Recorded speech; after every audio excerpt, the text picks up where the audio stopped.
तो मैं चल नहीं सकता, क्योंकि भीम मेरा पांव है।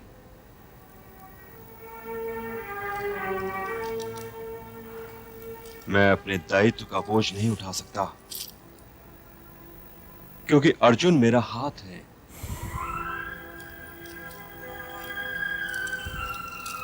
और मैं कुछ देख नहीं सकता, क्योंकि नकुल और सहदेव मेरी आंखें हैं।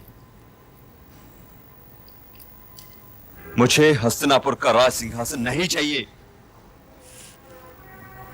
मुझे मेरे अपने भाई चाहिए।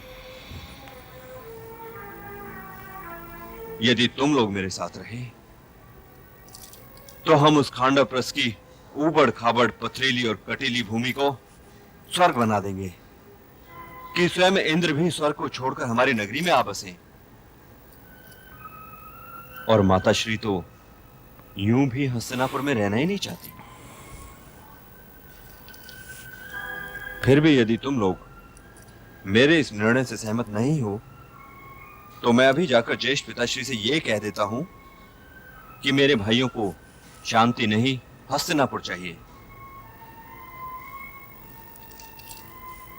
ये युद्ध कभी मत नहीं चाहते सोचना ना।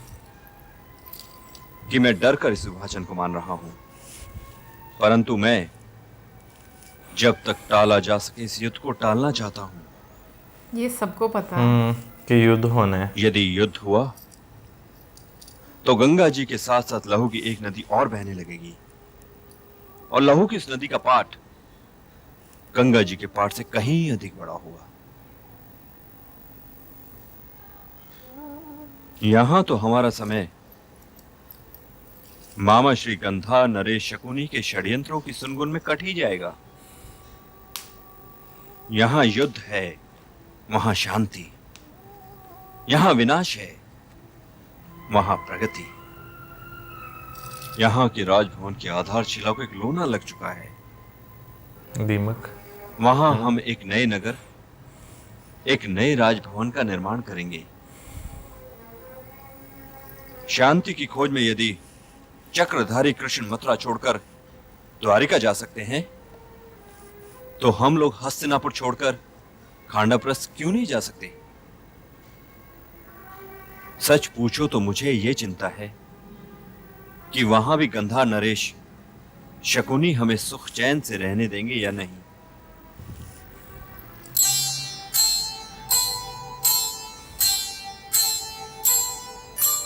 गुरुकुल को ऐसा डसा अभिशापों का सांप, किया विभाजन राष्ट्र का, गया आत्मबल कांप, गया आत्मबल कांप।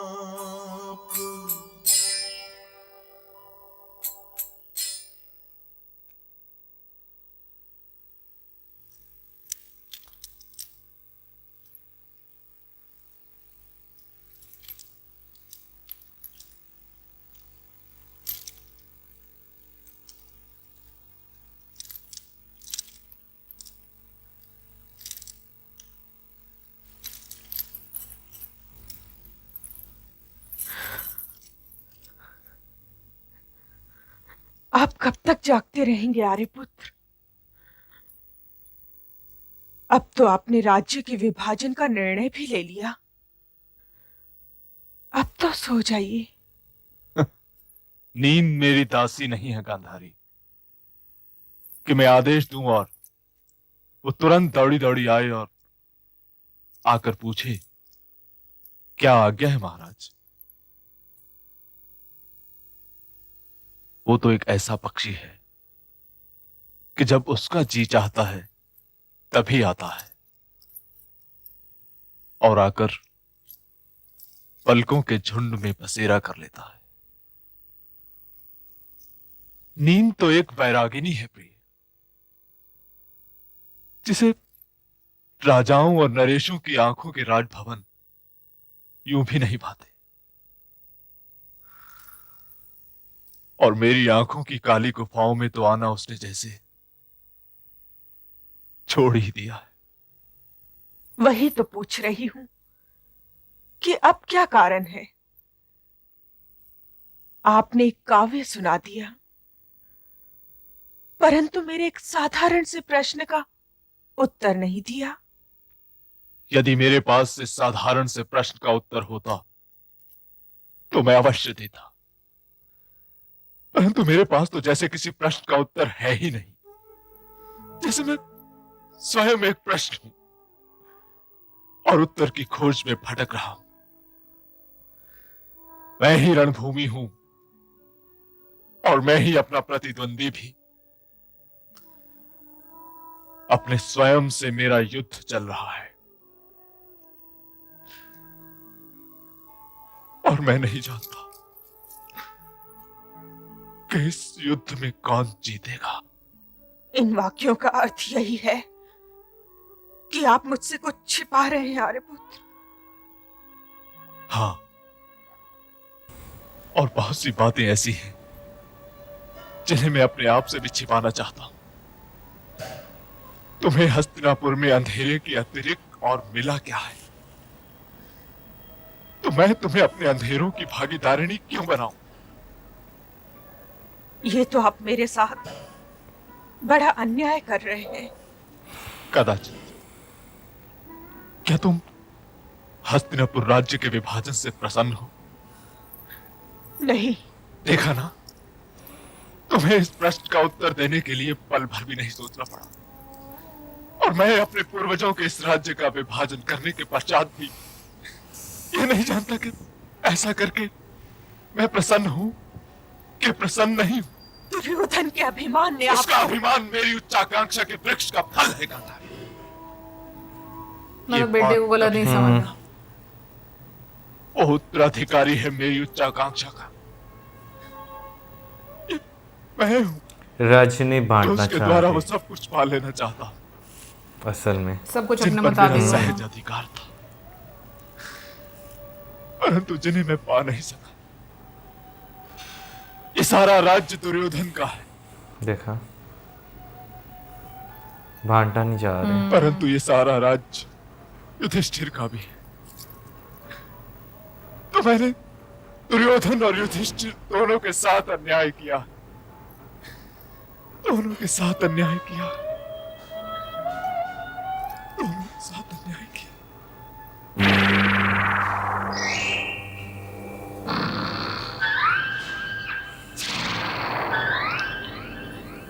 सुनिए अब क्या सोच रहे हैं।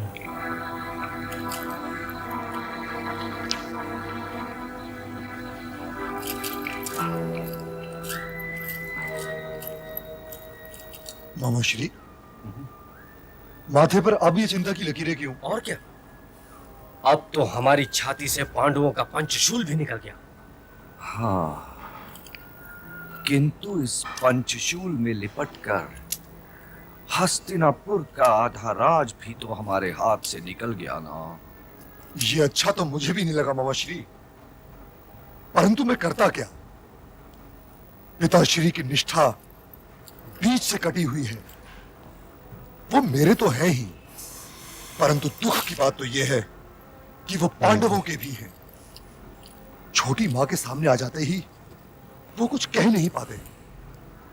इसलिए उस आधे राज्य को जाने दीजिए मामा श्री।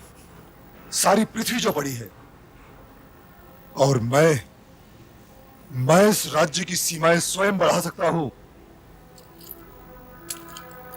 इसमें तो मुझे संदेह ही नहीं है दुर्योधन, परंतु हस्तिनापुर राज्य का एक टुकड़ा तो हाथ से निकल ही गया ना, और जब तक ये एक टुकड़ा फिर से हस्तिनापुर में नहीं मिल जाएगा, मेरे हृदय में कांटा खटकता रहेगा। कांटा तो कुछ और है। मैं भी यही बात सोच रही हूँ। इस समस्या पर विचार करना आरंभ कर दो भांजो। मामा श्री, अभी तो भ्राता युधिष्ठिर का राज्याभिषेक भी नहीं हुआ और आपने अपनी व्यू की रेखाएं खींचना भी आरंभ कर दिया। यदि कल का कार्य आज हो जाए तो कल का दिवस विश्राम का दिवस हो जाएगा दुशासन। असमत, विचार करो विचार। असल में मामा श्री ये विचार कर रहे हैं ना किस तरीके से दोनों खानदानों को आपस में ही युद्ध- लड़वा कर खत्म करना है, उनका विचार ये है। बेसिकली वो जो है ना बिल्कुल क्लियर कट नजर आ रहा है कि वो युद्ध जो है वो चाहते हैं कि भाई युद्ध जो है ना होना चाहिए, बगैर उसके जो है ना चीज़ों की जो एक समाधान है वो ना निकले। लेकिन जो है ऑन द अदर साइड में अगर युधिष्ठिर की बात करूं तो वो ये चाहते हैं कि भाई युद्ध जो है वो जितनी देर तक वो टाल सकते हैं ना, इवन कि उन्होंने दानवों की बस्ती जो है वो भी जो है कबूल कर ली कि भाई वहाँ जाकर हम अपना नया साम्राज्य जो है वो दोबारा इकट्ठा कर लेंगे, उसे खड़ा कर लेंगे और उसे जो है वो बना देंगे, स्वर्ग एक बना देंगे। लेकिन ऑन द अदर साइड मामाश्री की बात करें ना तो वो एक हंसते बसती जगह को जो है नर्क बनाने की पूरी कोशिश जो है वो कर रहे हैं। उस दूसरी साइड पे अगर धृतराष्ट्र की बात की जाए तो वो कांटा जो मामा जी के दिल में है ना वो उनके दिल में भी है, लेकिन थोड़ा डिफरेंट तरीके का, वो राज्य बांटना नहीं चाहते।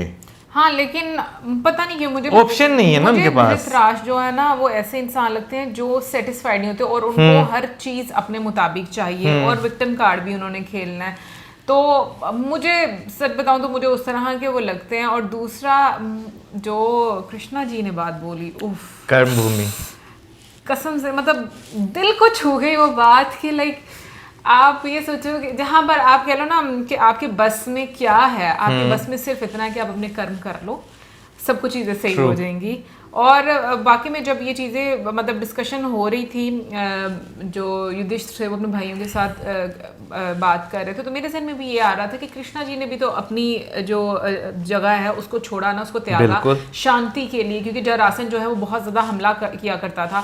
तो एक तरह से ये वाकई में मुझे लगता है कि आपकी प्रायोरिटी हमेशा आपका सुकून होना चाहिए, क्योंकि जिस जगह पर आप रहते हो वहाँ पर नो डाउट आपके बहुत अजीज रिश्ते तो होते हैं, लेकिन वो आपको इस तरह से आपकी एनर्जी ख़राब कर रहे होते हैं, उसको कंज्यूम कर रहे होते हैं कि आपका वहाँ से चले जाना ही बेहतर और होता है। समटाइम्स आप जगह चेंज भी कर लेते हैं ना तो आपकी ज़िंदगी में बहुत पॉजिटिव चेंजेस जो है वो भी जो है वो आती हैं। और ये चीज़ बोली ही है कि हाँ। आप माइग्रेट करो, जब आपका एक जगह से मतलब वहाँ पर आपके लिए अगर कुछ नहीं बचा ना वहाँ से माइग्रेट करो। अच्छा ये हर वैसे जगह मैं इंद्रप्रस्थ देख रहा था, दिल्ली है बेसिकली। दिल्ली है हाँ, और जो क्रुक क्षेत्र है वो है हरियाणा में है। हाँ, हाँ। हस्तिनापुर कहाँ पे है? पता नहीं, कमेंट सेक्शन में बताइएगा। बट बीच में एक और बात बड़ी अच्छी की थी कृष्ण जी ने कि जैसे उन्होंने बोला ना कि खुलकर बात कर लेनी चाहिए, उससे दिलों में बात नहीं रहती, और ये बात बहुत अच्छी। और मैं कहूँगी कि युधिष्ठिर ने भी बहुत अच्छा मतलब जिस तरीके से उनका था ना, नॉर्मली हमारे बड़े मैंने देखा है, मैं दिलों में बात नहीं प्रैक्टिकली जो मैं देखा है मैंने यही देखा है, हमारे बड़े क्या करते हैं, उनके अंदर इतनी ईगो होती है कि वो बात करना ही नहीं पसंद करेंगे उस विषय में कि हम क्यों करें। दिलों में असल में यही आप बेशक कान इस तरह पकड़ ले, बात हुई दिलों में बात जो है वो रखते हैं, क्योंकि जब इंसान जो है ना बात करना नहीं ना चाहता तब भी वो इस तरह के जो है ना कि भाई हम क्यों बात करें। जिस इंसान ने बात करनी होती है ना वो बहुत सारी चीज़ों को पीछे रख के ना बात कर देते हैं।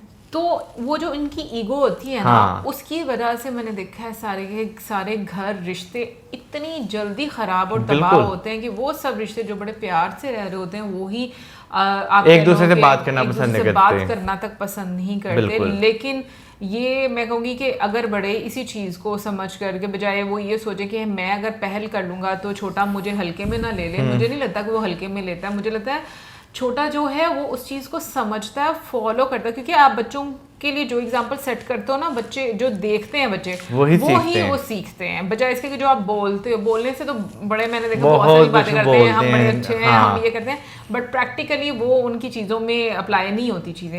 एनीवेज ओवरऑल मैं कहूँगी कि बहुत अच्छी मैं कहूँगी महाभारत की जिस तरह से हम लोग अब एपिसोड देखते जा रहे हैं बहुत ही ज़्यादा इंटरेस्टिंग होता जा रहा है। कमेंट सेक्शन में आप ज़रूर बताइएगा क्या आप बड़ों की इन चीज़ों से अग्री करते हो या नहीं करते हो, या आपके यहाँ बड़े ऐसे होते हैं या नहीं होते। हमारे यहाँ पर तो काफ़ी मात्रा में पाए जाते हैं।